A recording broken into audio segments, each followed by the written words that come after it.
last video, we talked about why you feel depressed, why you might feel like you have no purpose, and all of those things. And we also talked about how Christianity is an antidote for all of those things. If you don't believe this yet, then go watch that video, I'll link it right here. But if you are coming from that video with a true intention to change your life around for Christ, then God bless you. I'm so happy you're here. The first thing that you need to do is take a moment of deep prayer and ask God for the graces to be able to actually do this, to actually turn around your life. Christ literally said we cannot do this alone. He says in the Gospel of St. Matthew, chapter 20, verse 26, he says, "With men, this is impossible, but with God, all things are possible." So if you haven't done this already, please take a moment, pause this video, and pray to the Father who loves you for those graces, because you cannot do it alone. Everything good of this world, since as we explained last video, He's the ultimate good, all of the good of this world comes from Him. And one last thing I'll say is, as Christ says in the Gospel of St. Luke, there will be more joy in heaven upon one sinner who does penance than upon 99 just who do no penance. So heaven is rejoicing right now, whoever you are, if you have truly chosen to follow Christ and turn your life around. In this video, we'll be looking at 10 first steps that you need to start doing or change in your life, depending on which one it is, to follow Christ better in your personal life. And I think that these are pretty broad tips that will, even if you're not necessarily doing a whole life around change, I think you should still watch this video because you may be able to benefit from at least one of these points, no matter where you are on your journey. So make sure you watch with an open mind and watch the video all the way through.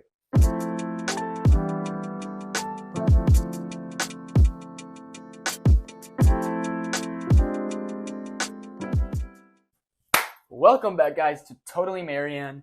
I'm your host, Augustine. If you're returning, welcome again. I'm glad you're here. And if you're new, welcome also. Also glad you're here. I'm excited for this video too. This is going to be a good one. It's kind of like a part 2 to my first video. With this list, and like last video, please make sure you watch with an open mind about this. And first thing I'll begin before I get into the list, I'll say this, is that if you're convicted about this, the only way you're going to do it is to will it through God's grace. As we talked about, of the rational powers of the soul, and one of them is the will, and that is the ability to choose between goods and all of that.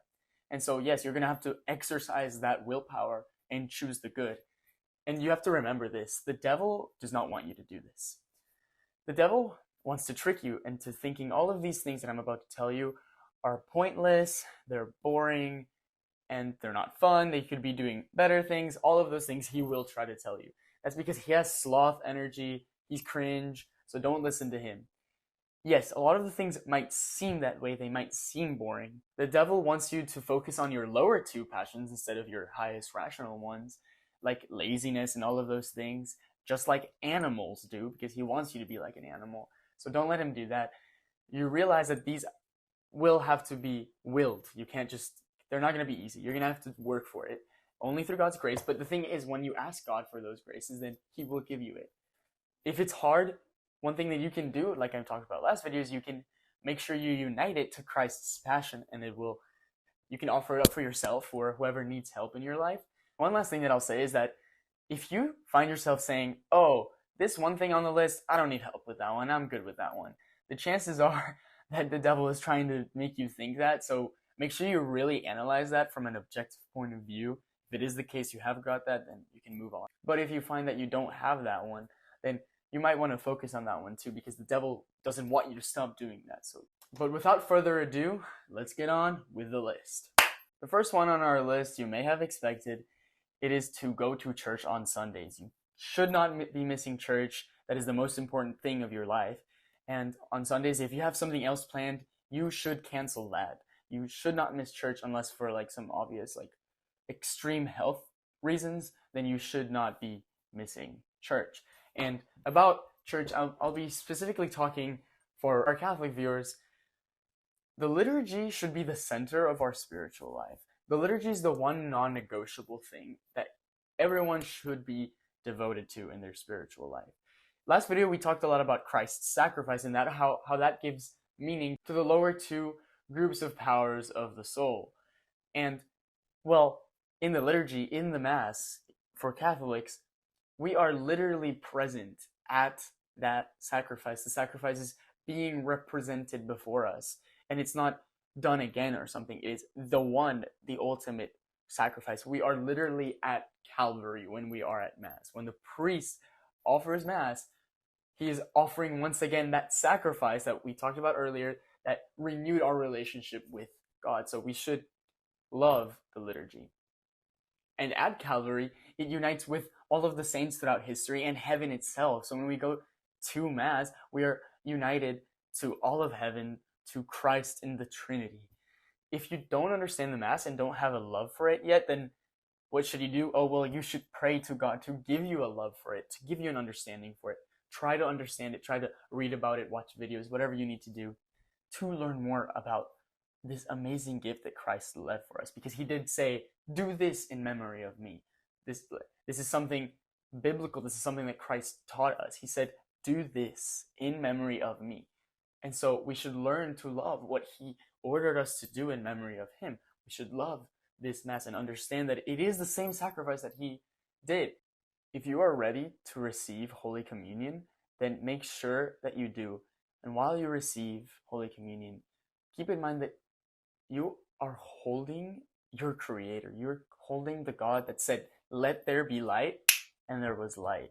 Think about how powerful that is. And you're holding him closer than ever before. In communion, you should praise him privately. You should give thanksgiving to him for all of the blessings that he gives you, for bringing you to himself, and ask him to forgive your sins. Ask him for the graces that you need. Ask him to help you love him more. Ask him to help you love prayer more. Ask him to help you love the Mass more, or anything else that we talk about on this list. Now, if you aren't fit or ready to receive Holy Communion, if you haven't gone to confession in a while, or if you are in a state of mortal sin, make sure you do not receive communion, because as St. Paul says, if we receive Christ's body and blood unworthily, we are guilty of his body and blood. We literally consume our own condemnation, basically. Instead of this, you should try to do a spiritual communion. It's not as close, but it is the closest thing that you can get to Holy Communion. And you can look up how to do this and pray for the same things that I said earlier. And make sure you go to confession as soon as possible. And a pro tip that I'll give is, if you haven't gone to confession in a while, then you might want to schedule a confession with your priest, a general confession, which you go over your whole life and tell all the sins that you have committed to the priest in however many years. And this will help you get more specific advice from a professional priest, obviously. So it is undoubtedly a very helpful thing to do for anyone who's really changing their life around for Christ. Step number 2 actually has a lot to do with this first step, and a lot of these steps, as you'll see, have a lot to do with one another. But this second step is to develop your own personal prayer life. So the first thing that you need to do for this is to develop a love for the Mass. You should try to not only go on Sundays if you can, but a thing that will help you actually love the Mass more is to go during a daily Mass during the week. And also, obviously, ask for those graces to actually learn about the Mass, what it is, and how to love it. The second thing that I recommend doing, this is actually one of the biggest reasons that I love my faith so much as I do nowadays. One of the biggest things that brought me closer to it is to begin praying the Rosary every day. A lot of people might be intimidated by that, but I will give some tips in a second about how to go about starting that if you're scared. I can promise you, and she has promised us as well, that if you ask Mary for any graces, she will give it to you. Obviously, according to the Lord's will and everything, but she will grant it to you. God will grant it to you through her hands. If you do this, especially through the Rosary, this will be even greater because she has said so herself. I recommend reading the 15 promises that she made. She says that whatever grace you ask of me through the Rosary, I will grant it. And so I really recommend you to pray the Rosary and ask for the specific graces. And I recommend asking for help with the stuff that I'm talking about on this list.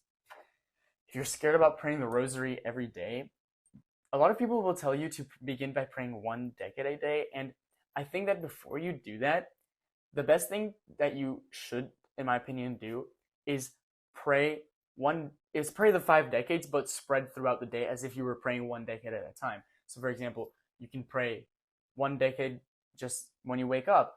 You can pray another decade between breakfast and lunch. You can pray a third decade right after lunch. You can pray a decade after dinner, and then you can pray the last decade right before you go to bed. And so you pray the whole rosary, but when you were praying it, it just seemed like you were praying one decade. And also that will give order to your day. You have to, like I wake up, I pray right to Mary, then after lunch, like whatever, it gives order to your day as well. And you do pray the whole rosary instead of just praying one decade, even though it seems like you're praying one decade. So it's like a win-win situation. And you should find also other ways to build your Marian devotion. Another thing that will help you a lot with your daily prayer life, for me, this helped a lot. It was when I got my first missal. I got the Angelus Press 1962 missal, and it has in it, and I'm pretty sure every missal has this, morning and evening prayers that you pray when you wake up and before you go to bed. That gives the beginning of your day, you consecrate it to God. And then the end of your day, you rethink about what you did. You realize your sins, what you need to work on for tomorrow. Give God your day, thank Him for the day, and then you go to bed, and then it repeats. So it gives a good beginning and an end to your day based on prayer. And missals will often give good prayers that you can pray for morning and evening, but any prayer book will really help. But I do recommend getting some sort of prayer book. The third step that I'll say is to build virtue. The first thing I'll talk about with this is, of course, chastity. In our modern world, if you don't know, there is a porn epidemic. The average age that people get exposed to pornography online is, I think, 11 years old. And if you're not convinced about the terrible effects that this has on your brain, then I recommend watching this video here. He goes into the neurology behind it for like 40 minutes. He literally became a neurologist to like explain this addiction stuff. It is terrible for you. You have to stop. And also, as we kind of touched on last video, I'll put them up on the screen again. All types of licentious behavior is bad. You should listen to what the church teaches about lust and sexual things, and watch people like Jason Everett or Matt Fradd about this stuff, and learn what to do and what not to do, because all of this stuff has proven to have terrible effects on you mentally and, of course, spiritually, as we explained last video. Some tips for this stuff is to not be alone, to keep busy. And another thing is get out of any relationships that might be repeatedly leading you to bad things. That will be hard, but just ask and pray. Like everything else on this list, ask and pray to God for the strength to do it. The second thing I'll say is to find your biggest vice and just completely annihilate it.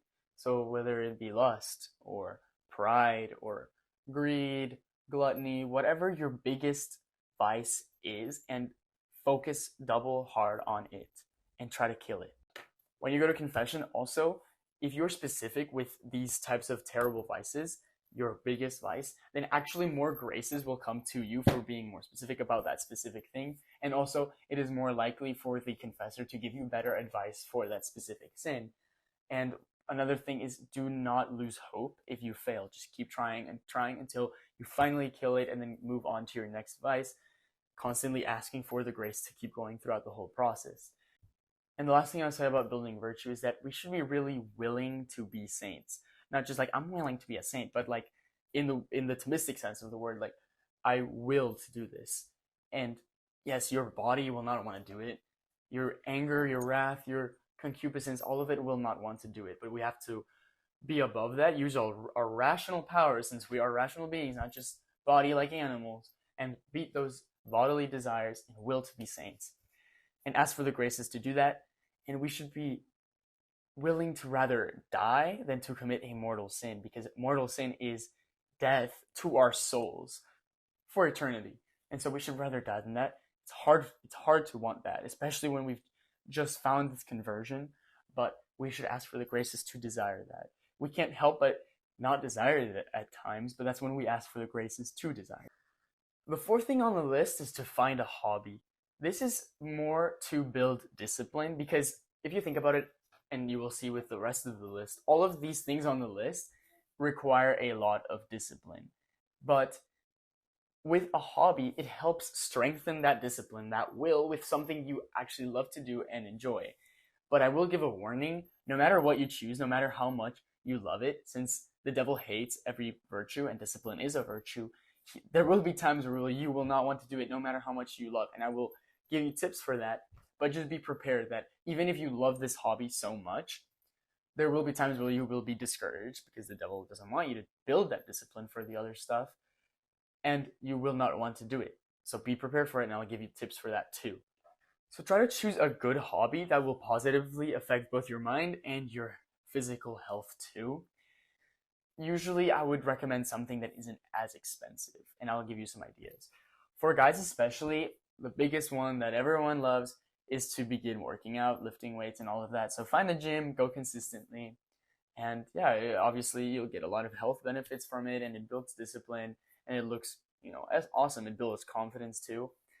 If you're not into weights, a thing for guys especially that I recommend a lot is to learn a martial art, whatever it is. Hopefully it's not what they call Mac dojos, which is just, it's basically not an actual school of a martial art. They just call themselves that, and they get a lot of money. If you see, if it's one where you're ranked by belts and you see that you're moving up really quickly, or you look at students that are moving up really quickly, that might be a sign that it's a Mac dojo, because as I said, real things require real discipline. So stay away from Mac dojos if you're going to do a martial art. Another thing that I'll give is music. Learn an instrument, learn how to sing. I play piano and violin, and I would probably recommend something that isn't too difficult to master. There are easier instruments than others. Most of them are very difficult to become experts at, but a lot of them are a lot easier to start on and sound good on in the beginning than later on. From piano and violin, I can tell you that piano is easier to begin with than violin is to get a good sound from the beginning. To master, they're both extremely difficult. One other thing that I'll say is to try to learn a language and try to find one that is similar to your native language if you want to really progress fast. If you don't really care about progressing fast, then you could learn literally any language. And don't be discouraged if you're never going to use it, because no matter what language you learn, the more languages you know already benefits your brain more. Being bilingual by itself has so many positive effects on the way your brain works, and that's just 2 languages. The more and more is even more greater effects. And you never know when you're going to use a language. Even if you think, if I learn Russian, I'm never going to use it, then you never really know that you might be able to use it one day. So don't be discouraged and learn a really cool language that you want to learn. Other ideas are maybe you could write stories, you can do gardening, you can get into the arts and crafts, you can build stuff, just create stuff, be creative, find a hobby you like. I gave some ideas there, but one thing I will say about the discouragement and an antidote for that I found helpful is, because you will become discouraged about your hobbies. There will be times where you're like, I literally do not want to do this. I don't want to practice. I don't want to learn my language. I don't want to go to the gym. The thing that I recommend doing when you feel that is to remind yourself why you chose that hobby. So if you really want to work out, then look at a picture of a body like Arnold Schwarzenegger and be like, I want to look like that. I'm going to the gym right now. Or if you want to learn a music, then listen to your favorite piece, and then you can be like, I'm going to play that. I will play that one day, so I'm going to go practice right now. If you want to learn language, listen to hearing it. If you do gardening, a picture of a beautiful garden. So find why you love your hobby, and every time you get discouraged, you remind yourself by looking at it and encourage yourself. Even if you still feel a little discouraged, you be like, I'm going to get that one day, and the only way I'll get there is if I persevere and I continue to build my discipline. So finding a hobby is extremely important to help build discipline, so that that discipline becomes stronger for all of the other things that will help you in your life. The 5th thing on the list is I recommend trying to become cultured. Being ignorant is cringe, and you should want to be able to know things, to talk about stuff with people, to just make your brain better, to be able to analyze the world around you better. The first thing I'll talk about is to read. Yes, reading does, like schools tell you all the time, it is true that reading does have great effects on the brain, but also it will help you become a more cultured person. Touching on the prayer, I recommend reading spiritual reading books because they will help you with your spiritual life, and most of them are written by saints, so that guarantees kind of like their quality. A good starting point might be Introduction to the Devout Life by St. Francis de Sales. I've heard is a great one. I haven't read it myself, but there's that. Read novels. Classics might be a good place to start because usually like 99% of the classics are like, yeah, really genuinely good books that you can analyze. Shakespeare, things like that are good. Some of them might not be actually. Some of the classics are not actually good books. I don't know why. But you can look up the great books list, and those are good places to start. Read biographies. Those are, I find, the easiest to get through. They just read really easily, really quickly. And you'll also learn about a specific person and about historical events and whatever might be happening in their time, which makes you just a more cultured person. Read more books about specific topics, like history or the sciences, whatever it might be. But the point is reading physical books, not just like on the screens or whatever. It is guaranteed more credentials than just a random YouTube video. So I really recommend reading for becoming cultured. One tip I'll give is try to learn a lot about a specific subject that you know a lot about yourself, and also learn a little bit about everything else. For a specific topic, I genuinely would recommend reading a lot about it. You can watch YouTube videos too about topics. Also read stuff online. Hopefully it's something a little more intellectual than just like the Marvel Cinematic Universe. Hopefully don't like focus your life about everything about something about pop culture, things like that, something a little more deep and like actually meaningful in life. I don't know, for example, history or biology or something like that. Like you know a lot about this specific subject. And one pro tip I'll give, this I don't think I've seen anywhere else, is you can watch memes about it because you'll get a laugh out of them and you will become knowledgeable from the memes you watch. In 7th grade, I used to watch the history memes from Memeade, and some of them, looking back with my Catholic understanding of history now, are actually very wrong because a lot of history we're taught is actually completely false and biased. But back then I didn't realize that, and it did help me to gain a general knowledge of world history that I probably wouldn't have gotten otherwise if I genuinely hadn't watched those memes. So yeah, it's just an easy way. I recommend reading more, but yeah, memes are just funny too. So I recommend memes as well. And to learn about a little bit of everything, that kind of takes more time. There's no like specific quick way to do that. You could just like read encyclopedias or something, but I don't know, it's kind of lame. But I recommend, yeah, I mean, just spending time with a lot of people just builds that over time. I think that if you find communities where if everyone learns a lot about a specific subject, like I was talking about, and they all share information, then everyone in that community will learn a little bit about topics that someone in that community knows a lot about. And that just builds a culture of knowledge and culture that, yeah, you really don't find anywhere else. Also, try to find historical places where you live and visit them and read the stuff there because it will teach you a lot about the place where you live and the history. And history just helps you learn about why things are the way they are where you are in our world. Also, know a little bit about geography. Try with like your nearby geography, like just which direction is north and which direction is south is a good place to start. And yeah, I mean, at least I would say you should be able to name the continents, or which one is the Pacific and which one's the Atlantic Ocean at the very least. Also, I would recommend learning one new word per day. Maybe you can get one of those apps. But yeah, increase your vocabulary overall, and reading will help a lot with that. And the final thing about getting culture that I will say is ask God to help guide you to find true things, because like I mentioned with history specifically earlier, a lot of the stuff out there is very biased, very cringe, especially if you're Christian. And so yeah, ask God to help you find the truth, the actual truth. Sixth thing on the list is to be conservative with your money. Don't consume just to consume. Don't buy. It's actually proven to be a psychological addiction to keep buying new things. People who need one new thing a week or something like that. So beat your carnal desires and yeah, just be efficient with what you buy. The brands and the qualities. Don't buy just for brand name. That's literally a waste of money. Usually, brand name does not mean quality at all. Very rarely does it. Also, prioritize to pay off any debt you have. What all of this stuff adds up to is it shows discipline with a thing that is, yeah, it's important in our world to be able to support for your family in the future, or if you have a family, for your current family. So yeah, be conservative with what you spend. Make a savings account if you need, so you don't take any money out of that. And yeah, try maybe keeping an accountability partner for the money. The seventh thing on the list is to eat well. Eat what is good and healthy for you. Usually this stuff is just things that are real. Don't eat too many processed meats and things like that when you buy stuff.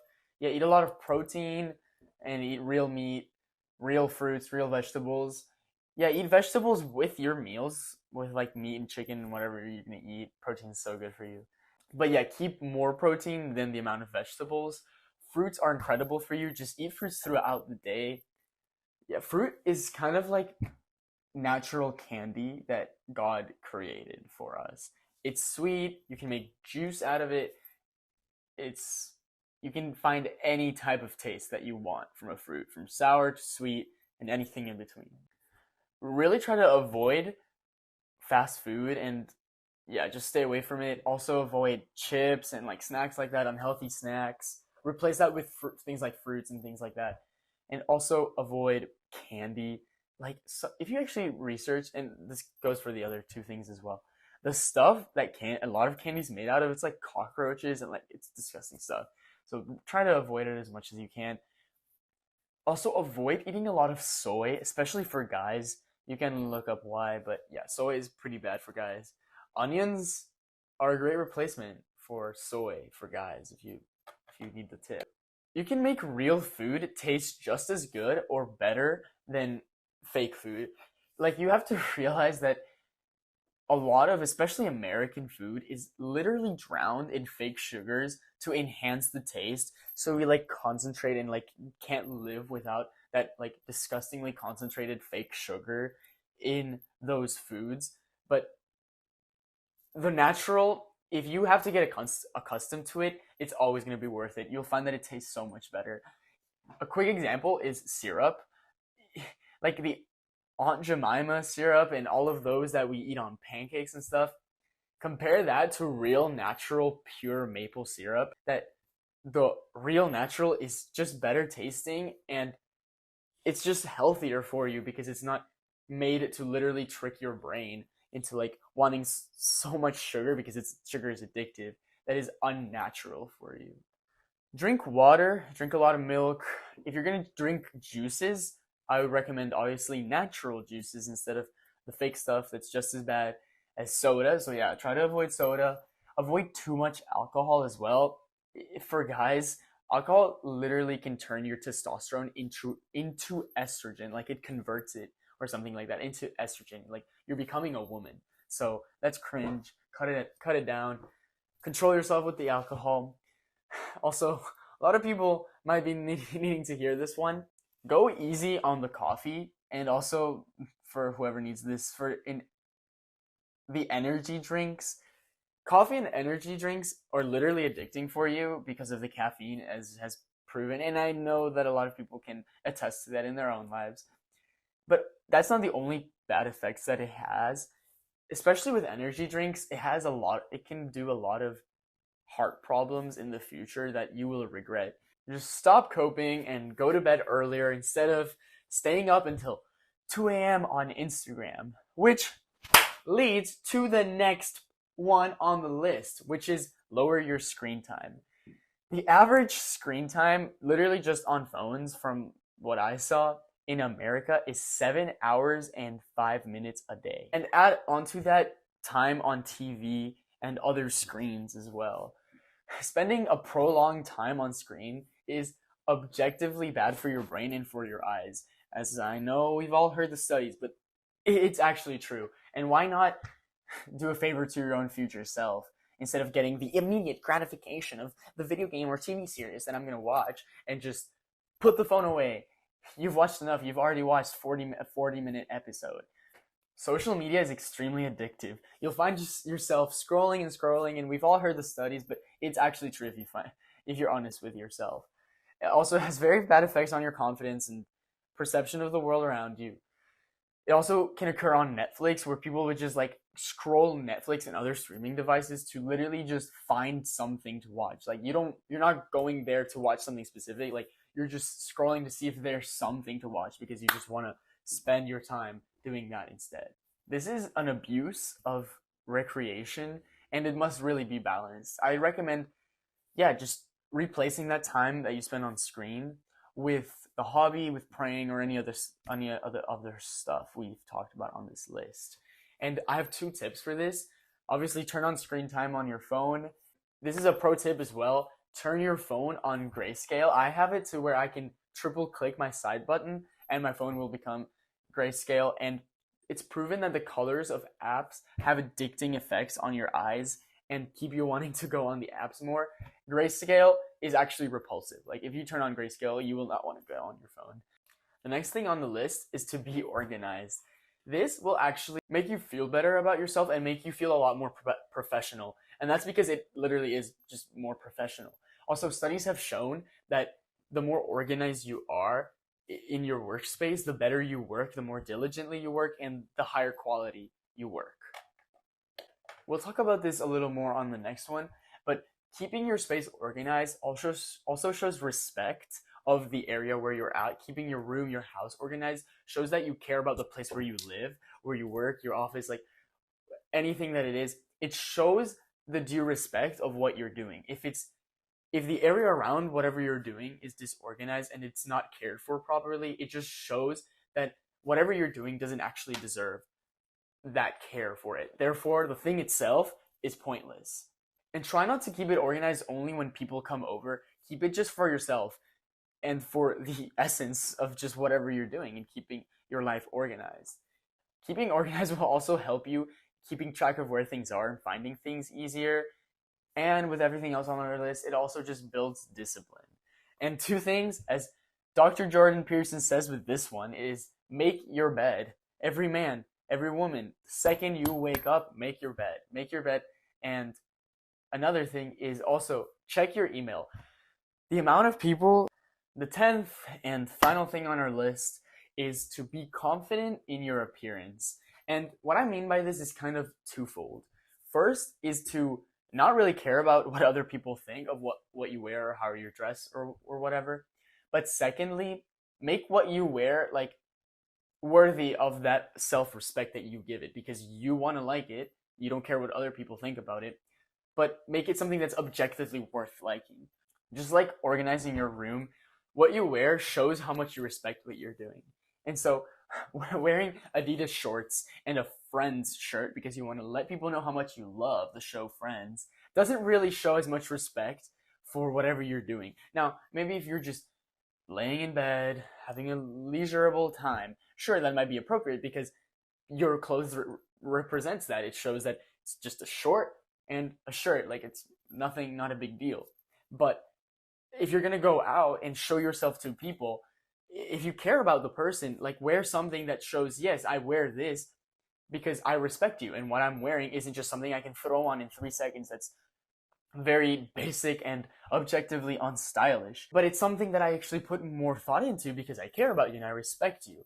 And what I'm wearing shows the occasion, which is to see you. If I show up to someone's house wearing pajamas versus wearing something a little nicer, then that shows that the second shows that I respect their invitation. I respect them as a person. I respect the house that I've been invited to. It's not necessarily about looking good per se, but it's more about what I'm wearing and I put thought into it shows the respect that I hold for what I'm doing, the people that I'm seeing. And also like the organizing stuff, wearing nicer clothes, more formal clothes shows to make people work better, more diligently and more efficiently too. And also, if you wear nicer clothes, it also shows that just like it respects whatever you're doing and the people you're seeing, it also shows that you respect yourself and your own body. If I just wear pajamas where I go, does that just mean that like I'm worth what I'm gonna look like in bed. Like, no, that's literally lame. Like, you're worth more than that. What I want when I go outside, if I respect myself, I'm gonna wear something that isn't what I would wear to bed. Now, this absolutely does not mean to wear what is modernly known as fashionable.